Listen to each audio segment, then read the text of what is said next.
Gregory and Eileen met at church and immediately caught each other's attention. The first time I met him, I loved his eyes. The way she talked was very sweet. He is very secure of himself. I approached her personally and introduced myself. And that is something that called my attention. She was very gentle. He's very intelligent. I think those were the things that caught my attention and, stirred something in me. He had been my only boyfriend.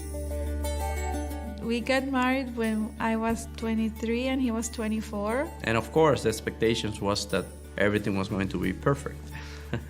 I thought that I was getting married to be happy. But after a while, I realized that it wasn't that easy. As years passed, Gregory became very involved in the leadership at their church.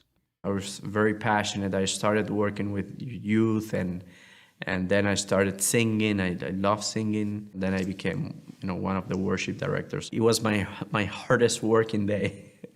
It was a Sunday, and I was a full-time worker in the bank that I used to work for.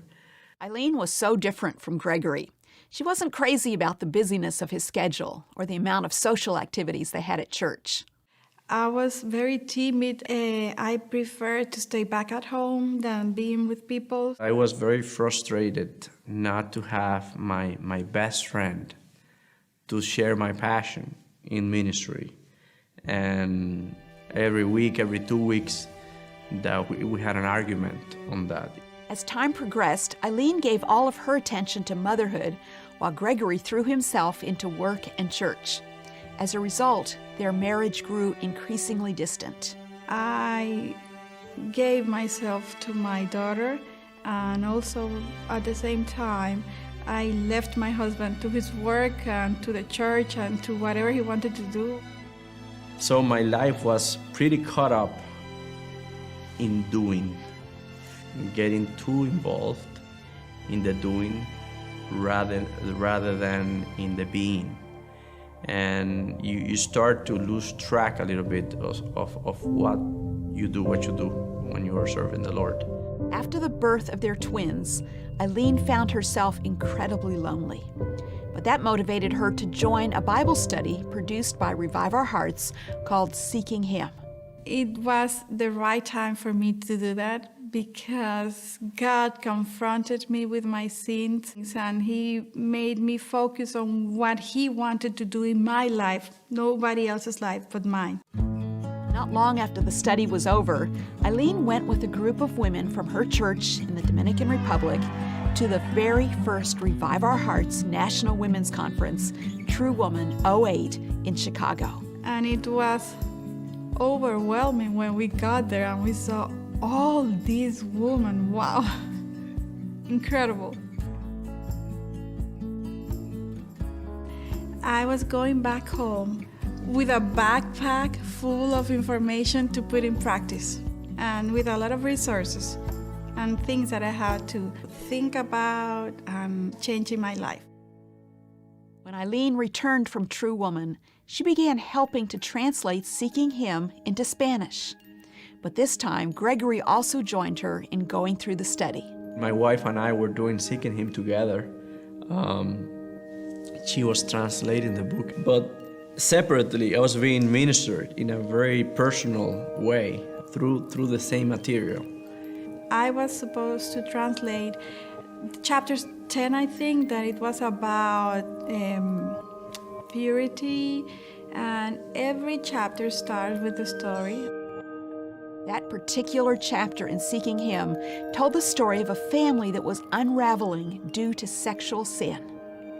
And while I was translating that, the Holy Spirit came over me and asked me, "You have to ask your husband about this." But I was concerned about my husband's spiritual health. I sensed that something was wrong. I first gave him the book to read the story, and after he read the story, I asked him, looking into his eyes, "Is there something that you have to tell me?" I felt that was the day the Lord was also preparing me to be brave enough to confess to her. I got too close to a female person.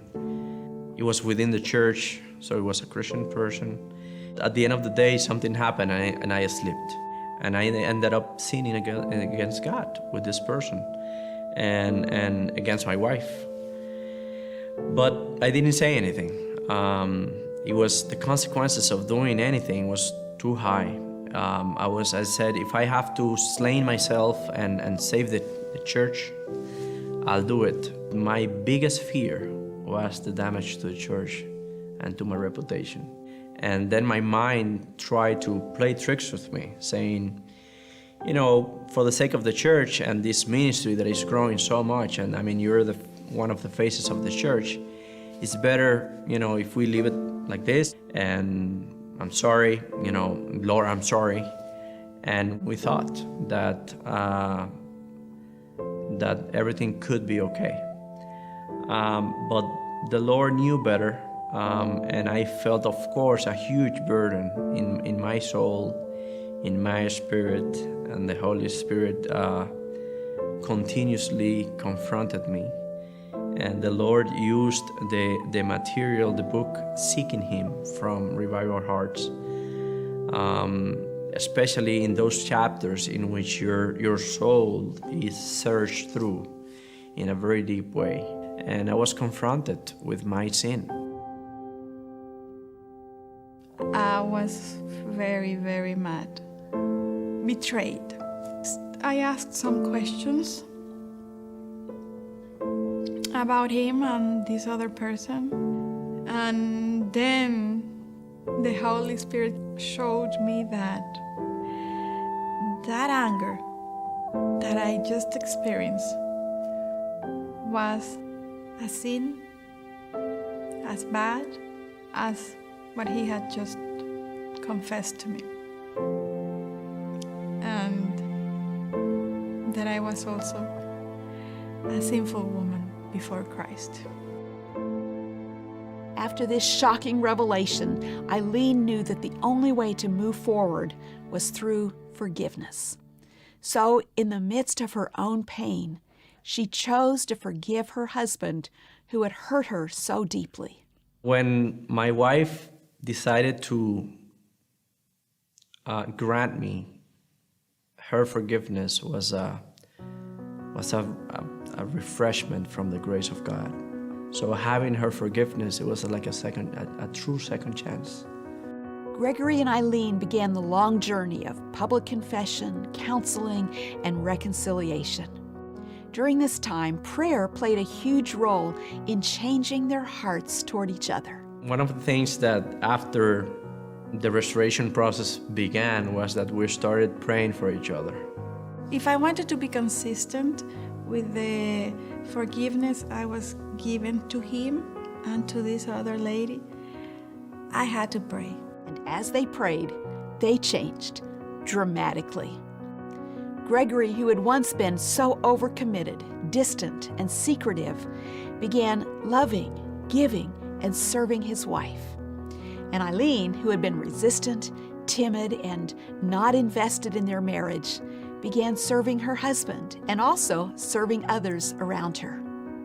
I've had the chance to watch Gregory and Eileen go through a lot of this journey, and what a joy it is today to see a marriage that is marked by such a sweet, unconditional, powerful love. Even though we have gone into struggle in our marriage and difficult times, because of the presence of the Lord in our hearts, I can tell you that even though my husband has hurt me deeply, I love him more today than when I met him. Only God can do all things new. Well, when I look at my wife today, I see a woman which is covered by His grace. Now I see a woman that really is putting God above everything else, and then our marriage, it's second, and her husband is her priority. And then together, we take care of everything else. We constantly say to each other, wow, God has been so good because of the relationship we have. It's awesome. I humble myself every day and tell her we need God every day. We need the gospel every day, and help me every day because I need that. And it's such a blessing to have a fulfilling marriage. And he is my favorite person in the whole wide world. And now she's my first fan. We share everything. God can make all things new and even better.